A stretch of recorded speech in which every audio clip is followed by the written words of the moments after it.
Hello and welcome to News9. I'm Nishchita, and first up, India's Gen Xs is on the go, and so are young college and school-going girls. They have dreams in their eyes and action on their stride. But a report submitted by the Karnataka Women and Child Welfare Committee has made a suggestion which could make this young population go beetroot red as they see it in anger. So what is it all about? Let's find out. No mobiles to school and college girls. Don't let your jaw drop and you murmur ridiculous. Here's Shakuntala Shetty, head of the Karnataka Women and Child Welfare Committee, in her own words. ಇದರಲ್ಲೇ ಇರಬೇಕು ಅಂತೆಲ್ಲ ಈ ಸಮಾಜದಲ್ಲಿ ಒಂದು ವಿನಾಶಕ್ಕೆ ಅಥವಾ ಒಂದು ನೋವಿಗೆ ಕಾರಣ ಆಗುವಂತ ಮೊಬೈಲ್ ಎಲ್ಲರಲ್ಲೂ ಬೇಡ ಅಂತ ಹೇಳ್ತಾ ಇಲ್ಲ, ವಿದ್ಯಾರ್ಥಿ ಸಮುದಾಯಕ್ಕೆ ಬೇಡ ಅಂತ ನಮ್ಮ ಒಂದು ಅಪೇಕ್ಷೆ, ನಮ್ಮ ಎಲ್ಲರ ತೀರ್ಮಾನ. ಯಾಕಂದ್ರೆ ವಿದ್ಯಾರ್ಥಿಗಳು ಅದರಿಂದ ಹಾಳಾಗೋದು ಬೇಡ ಅಂತ. But there was a voice of contradiction even in what Shakuntala Shetty said. Listen to this too. LKG ಇಂದ ಡಿಗ್ರಿವರೆಗೂ ಅವರಿಗೆ ಬೇಕಾದಂತ ವ್ಯವಸ್ಥೆಗಳು ಆ ಶಾಲಾ ಕಾಲೇಜಿನವರೇ ಮಾಡ್ಕೊಂಡಿದ್ದಾರೆ. ಆ ಬಸ್ಸಲ್ಲೇ ಬರುವಾಗ ಅವರಿಗೆ ಮೊಬೈಲ್ನ ಅಗತ್ಯ ಇಲ್ಲ. ಗ್ರಾಮೀಣ ಪ್ರದೇಶದ ಹೆಣ್ಣು ಮಕ್ಕಳಿಗೆ ಬೇಕಾಗ್ತದೆ ಒಮ್ಮೊಮ್ಮೆ. ಯಾವಾಗ ಅಂದರೆ ಬಸ್ಸು ಲೇಟ್ ಆಗಿ ಬರುವಾಗ ರಸ್ತೆ ಬದಿಗೆ ಬನ್ನಿ ಅಂತ ಅಪ್ಪನನ್ನು ಅಮ್ಮನನ್ನು ಹೇಳಬೇಕಿದ್ರೆ ಬೇಕಾದೀತು. ಆದರೆ ಆ ಬಸ್ ಸ್ಟ್ಯಾಂಡಲ್ಲೇ ಇರುವ ಒಂದು ಕಾಯಿನ್ ಫೋನಿಂದಲೂ ಅವರಿಗೆ ಫೋನ್ ಮಾಡಬಹುದು. The committee which wants Karnataka Assembly to discuss and debate the report has recommended that 20% of the staff in a police station must be women. Police ಇಲಾಖೆಯಲ್ಲಿ ಸ್ಟೇಷನ್ಗೆ 20% ಮಹಿಳಾ ಸಿಬ್ಬಂದಿಯನ್ನು ಬೇಕು ಅಂತ ಹೇಳಿ ಇದನ್ನು ಅದರಲ್ಲಿ ನಾವು ಬಸ್ಸುಗಳು ಬಸ್ ಸ್ಟಾಪ್ ಕ್ಯಾಮೆರಾ ಹಾಕಬೇಕು ಅಂತ ಹೇಳಿ. Up for surrogacy, but the report has made a far-reaching and approval for surrogacy in the state. Another suggestion relates to daily wage female workers in Sandalwood. ವಾಣಿಜ್ಯ ಮಂಡಳಿ ಇಲ್ಲಿ ಚಲನಚಿತ್ರ ಇದರಲ್ಲಿ ಬಹಳಷ್ಟು ಹೆಣ್ಣು ಮಕ್ಕಳು ಅಲ್ಲಿ ದಿನಕೂಲಿ ನೌಕರರ ಥರದಲ್ಲಿ ದುಡಿತಾ ಇದ್ದಾರೆ. ಅವರಿಗೆ ಯಾವ ಸೌಲಭ್ಯಗಳಿಲ್ಲ, ಯಾವ ಸೌಲಭ್ಯಗಳು ಇಂದ ಅವರು ವಂಚಿತರಾಗಿದ್ದಾರೆ ಅದನ್ನೆಲ್ಲ ಕೊಡಬೇಕು ಅಂತ ಹೇಳುವುದನ್ನು ನಾವು ಅದರಲ್ಲಿ ನಮೂದಿಸಿದ್ದೇವೆ. The recommendations of the committee could have far-reaching impact on the lives of the fairest sex in the state. Will it be accepted and made into a legislation? News9 spoke to Shakuntala Shetty on the report. This is what she had to say. In a bid to curb any sort of mishaps, the government had asked the chairman of the Child and Women Welfare Committee to submit a report making suggestions with regard to security of women and children. And one of the shocking suggestions made in the report by Shakuntala Shetty is the fact that mobile phones should be banned entirely within school and college premises. And I have with me the chairman of the committee, Shakuntala Shetty herself, to explain to us, ma'am, what made you come up with a suggestion to entirely ban cell phones? Because at a time and age like this, don't you think cell phones are protection and a sort of a security with a child's hand? ನಾವು mobile ban ಮಾಡಬೇಕು ಅಂತ ಎಲ್ಲೂ ಹೇಳಿಲ್ಲ. ಹೇಳಿದ್ದೇವೆ ಒಂದು ವಿಚಾರ, ಮಹಿಳಾ ಮತ್ತು ಮಕ್ಕಳ ಕಲ್ಯಾಣ ಅಂತ ಹೇಳಿದರೆ ಮಹಿಳೆಯರ ಮತ್ತು ಮಕ್ಕಳ ಪರವಾಗಿ ನಾವು ಹೆಚ್ಚಿನ ಕಾಳಜಿಯನ್ನು ಇಡೀ ರಾಜ್ಯದಲ್ಲಿ ವಹಿಸುವಂಥ ಒಂದು committee.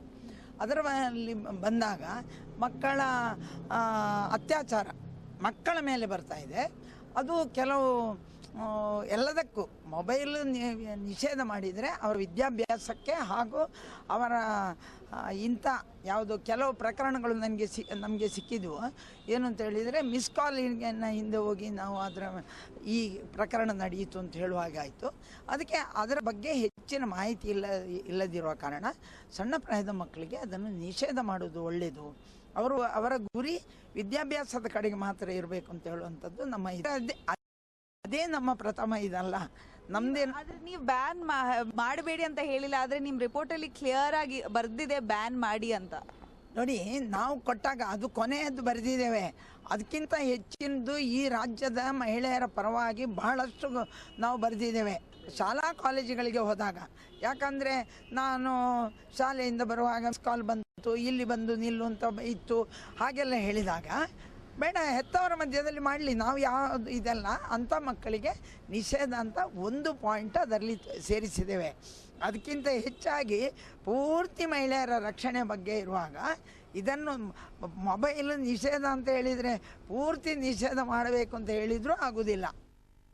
News9 spoke to youngsters in Bengaluru regarding the suggestion to ban cell phones for college and school-going girls.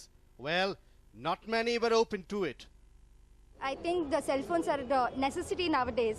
It's like a student goes to a college, it's very important for the parents to get a track of where the children are. Cell phones means it's like, for our protection. See, we can call them, if we are in danger or something. If any emergency is there, or, if a girl gets late, so she should have some communications, right? So I don't think so. They should ban the phones. Ban cell phones, I guess it's better to ban smartphones than, and a normal phone can be used because in emergency you need a message or a call. Yeah, you can just ban the smartphone, the whole, like the cell phone. The phone is necessary for students because many students come from far away. Their parents used to call them and all. Then how they will call them? Then how they will react for that? I think prohibiting usage of mobile in college campuses won't help great deal because the problems relating to ladies and children have been existing even before mobiles were introduced in India. Even students should understand that the technology is for the good of the mankind but should not be misused. Therefore, should mobile phones entirely be banned, or should children or students really be educated on the good uses of a mobile phone? Now, how will the government receive it and react to this? Only time will tell. With camera person Ram, this is Nabila for News9. Bengaluru blast accused has been languishing in jail since 2010, but now Madani has got a breather in the form of a Supreme Court granting him 1 month bail for his treatment. Here's a report. Bengaluru blast accused gets bail. Blast accused has got a breather from Supreme Court. The Apex Court bench headed by Justice Chelameshwar has granted him 1 month bail for his treatment against a surety of 5 lakh rupees. Arguing in favor of Madani, senior advocate Prashant Bhushan said that he should be granted bail as he is suffering from an acute case of diabetes. Prashant Bhushan also claimed Madani is suffering from visual threatening ailment.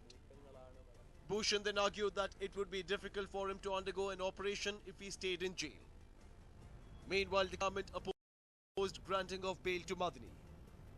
The advocate stated that Karnataka government would make adequate arrangements for his treatment in custody. The diseases stated by him are common and not fatal. They can be treated by a simple visit to a medical practitioner or physician at the jail hospital. It gets cured if he follows the medical advice and diet suggested by doctors. Disease of the petitioner is deliberately magnified. But the Supreme Court single bench gave a verdict in favor of Madani. Granting him bail on health grounds, the judge also ordered that Madani will not leave Bengaluru. Meshwar further added that Karnataka government had the liberty to put Madani under surveillance. This is not the first time Madani has been released on bail. Just last year, the PDP leader was granted bail to attend his daughter's wedding in the month of March. And now again, Madani will be out for 1 month to receive the best of treatment before he returns to jail. A News9 report. Well, close to 2 months after taking over as the Prime Minister of the country, Narendra Modi has received an invitation that will have a lot of value on an international stage. Here's a report. After a decade of humiliation, Narendra Modi has finally received his big ticket to White House. The messenger from US, William Burns, the Deputy Secretary of State, arrived today to officially invite the Prime Minister. Ajit Doval, the National Security Advisor, Foreign Secretary Sujata Singh, Assistant Secretary of State for South and Central Asian Affairs Nisha Biswal were present at the meeting where the big invite was given to PM Modi. It is a very valuable opportunity to renew the strategic partnership between our countries. It's an opportunity to renew our mutual determination to spur economic growth. America has deep stake in India's success and PM Modi's success. As the world's 2 largest democracies and 2 of the world's largest economies, USA and India share stake in each other's success. Our partnership can contribute enormously to a safer world. Come this September, Modi will be seen sharing the table with UN delegates of General Assembly in New York. Later, the Indian Prime Minister will head to Washington to hold a summit meeting with the US President to give a further push to the Indo-US relationship. Narendra Modi was banned from US for nearly a decade by the then US President George W. Bush. The decision was based on Modi's failure to stop the deadly Godhra riots. The US had also held him responsible for severe violation of religious freedom in the state. The ban prevailed in Obama's tenure too, until Modi swept the Lok Sabha elections with a storm. The US slowly warmed up to the newly elected PM, even sending him a congratulatory message over phone on being elected to the coveted post. The September meeting will play a very crucial role, especially after the strained relationship during the Devyani-Khobragade controversy. The meeting will also hold importance because the two countries have a lot to gain in terms of commercial and bilateral trades. Modi will finally be achieving the much anticipated milestone by going to the US. All eyes are now on the PM to conquer the land of dreams. A News 9 report.